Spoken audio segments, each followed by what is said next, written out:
I want to walk through with you how to clean up shapes, grades, sizes, and now stick with me on this video. I'm going to show you how to clean up shapes, grades, sizes, but I first want to show you why you want to clean up shapes, grades, sizes. So stick with me here. This will be a few minutes, but and when I say clean up shapes, grades, sizes, I go to a lot of clients and see this right here, where all shapes are just activated. Nothing's deactivated at all. So everything is available. I could use HSS and I could use TS, for tube steel. So, we can clean this up so that we're only using one shape. And then also I see like this on the grades where you've got multiple flavors of A500 grade B. And so I see this quite often. Actually, this is pretty clean compared to a lot of clients that I see. Just from all the imports and all the different flavors of it that come in from a detailer. So let me show you why this is even more important now. You can see down here I'm running version 2025. In 2025, one of the biggest releases I've ever seen.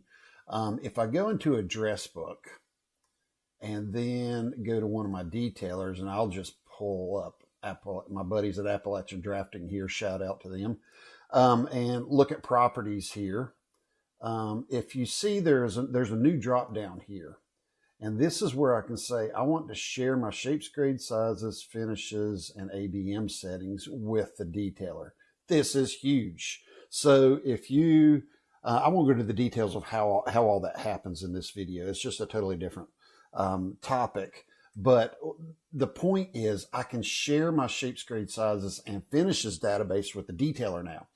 And they then have the ability to use my shapes, grades, sizes that I want them to use. So they would use my shapes and the grades that I want. So that means I don't want to be sending them a bunch of junk. I want them to see only what I want them to use. So that's the real reason why you want to, one major reason you want to clean this up. There are various other reasons as well.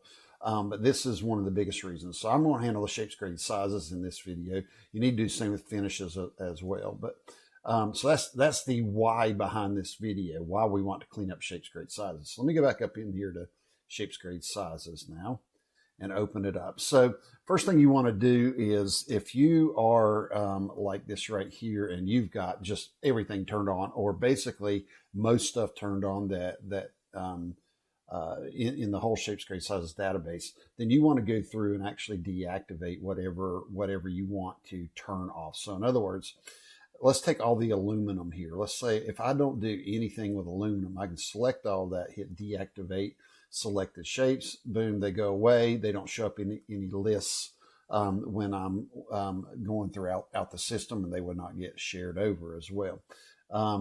Now, I'm kind of a fan in a lot of ways of deleting these. You can do that. You can leave them in there. It's whatever you prefer. If you know you're never going to use them, sure, delete them. Why not? So same deal here, like with tube steel.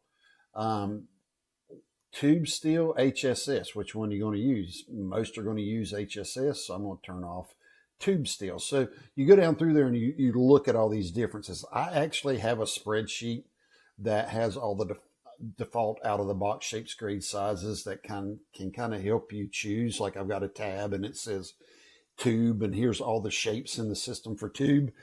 Pick the ones you want to use and deactivate the other ones. So if you want that, shoot me a message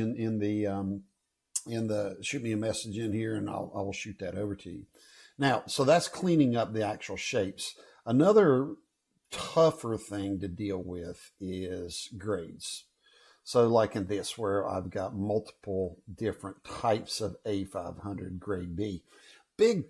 This can be a big deal. You can spend a lot of money here unintentionally if you don't clean this up as well. So for instance, if I had A500-B in inventory, but I imported A500-GR.B here into a production control job, unless I have some grade substitutions set up here, then it's going to tell me to order more material when I might have some in inventory already. So this is important to clean this up anyway. So what we're going to do here, I'm going to suggest that on this particular one, we're going to use A500-B. That's what I want to use, but I don't want this or this in the system, in other words. So I'm going to go down here to delete grade, and it's right behind my picture here, but I'm going to hit delete grade here on the A500-GR.B.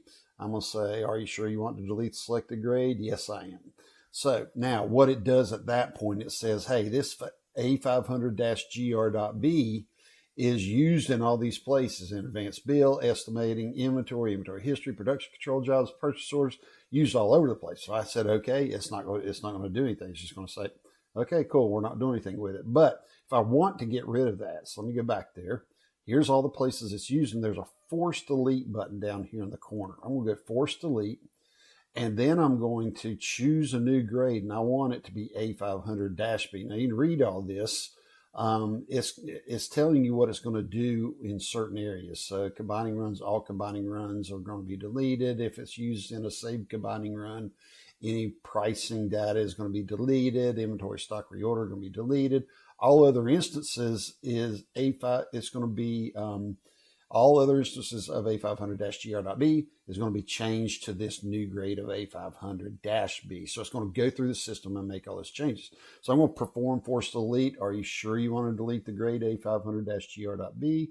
I'm going to say yes. So now it's going into inventory history, purchase orders, production control jobs, estimates, all those places that it's mentioned. And now A500-GR.B is gone. But watch this right here. I'm on A500-B, and that's what I told it to change it to everywhere else in the system. And you're going to see A500-GR.B is now an abbreviation for this. So if A500-GR.B is on an import, it's automatically going to change it to A500-B. Then I'd go do the same with these other ones. Delete grade. Yep. Is it being used anywhere? Yes, it is. Let's go force delete. Let's change this to A500-B. Force delete. Yep. Do that for me. Going to go through, make all the changes throughout the system for me to the grade that I actually want to use. Now, I'll say this: if it's used in a production control job, just go check your cut list, make sure it didn't invalidate anything. If it's on an active cut list, I'll just say, just check your current jobs and make sure everything looks good after you do this, because you don't want anything being screwed up in any of your projects. But now I've got A500-B as an abbreviation of A500-B as well. This will clean all this up. I would do the same here with A500-GR.C and change it to one of these. But do this on your shapes, grade, sizes. And then when you start using 2025 and you start sharing that with your detailer is going to know there's not going to be any question. I want to use A500-B. Don't give me a GR.B or GR-B or anything like that. I want to use A500-B. So clean this up. It's going to be much better for your system anyway. It can literally save you money, so you're not buying material that you have in inventory. So clean this up. Let me know if you got any questions on that. Hope this helps you.